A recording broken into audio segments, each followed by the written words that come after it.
Welcome to Dastardly Cleverness in the Service of Good. I'm Spencer Critchley. One of the most confusing things about Trumpism is this paradox. The people who are his most devoted followers are also the people who believe they are most committed to individual freedom. They hate big government. They fly "Don't Tread on Me" flags. They prize individual freedom above all. One of their most aspirational and inspirational symbols is the American cowboy, making his own way in the world, accepting responsibility for his successes and for his failures. And yet, they hand over all their power to one man. Why? We're supposed to be living in the most free society in history. The history of the West was supposed to be a march towards freedom. A few of the milestones: Athenian democracy, the Roman Republic, the rise of science, the Renaissance, the American Revolution, followed by revolutions across Europe, and then, what many people thought at the time was the final turning point, World War I, the collapse of empires, the formation of new, free societies pointing the way towards the future.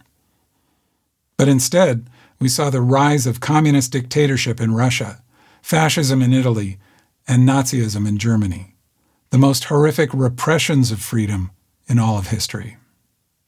And yet many people embraced repression.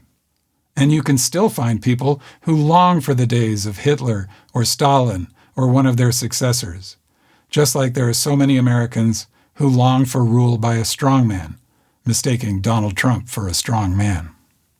In trying to understand this paradox, we don't need to start from scratch. History provides us with a head start if we're willing to pay attention to history. And a good place to look is back in 1941, when the psychologist Erich Fromm published his book, Escape from Freedom. I'd like to read a few passages from it now, see if they sound familiar. The First World War was regarded by many as the final struggle, and its conclusion the ultimate victory for freedom. Existing democracies appeared strengthened, and new ones replaced old monarchies. But only a few years elapsed before new systems emerged, which denied everything that men believed they had won in centuries of struggle. As Fromm points out, when people lose their freedom, we want to believe it's because it was taken away from them by a madman dictator like Hitler or Stalin or the many others, or today, by Trump, or by propaganda wrapping them in a bubble of disinformation so they believe things that aren't true. But Fromm was a psychologist. He'd made a deep study of Freud, although he modified Freud's ideas. And he believed much of the problem was psychological. People often give away their freedom, willingly, even eagerly, even while also believing that they are free or will be. Of course, it's a logical paradox, and yet it seems to make sense to them. The more men succeeded in mastering nature, and the more millions of individuals became economically independent, the more did one come to believe in a rational world, and in man as an essentially rational being. The dark and diabolical forces of man's nature were relegated to the Middle Ages and to still earlier periods of history, and they were explained by lack of knowledge or by the cunning schemes of deceitful kings and priests.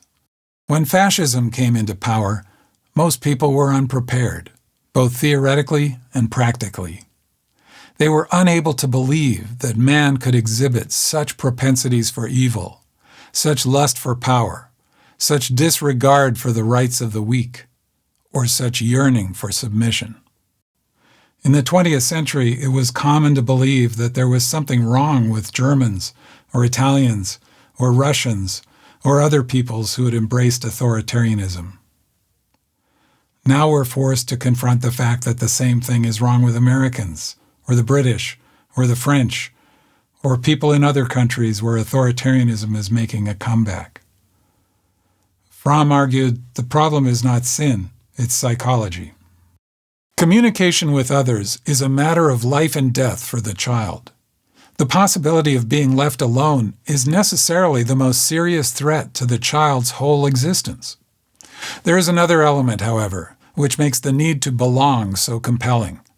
the fact of subjective self-consciousness, of the faculty of thinking by which man is aware of himself as an individual entity, different from nature and other people.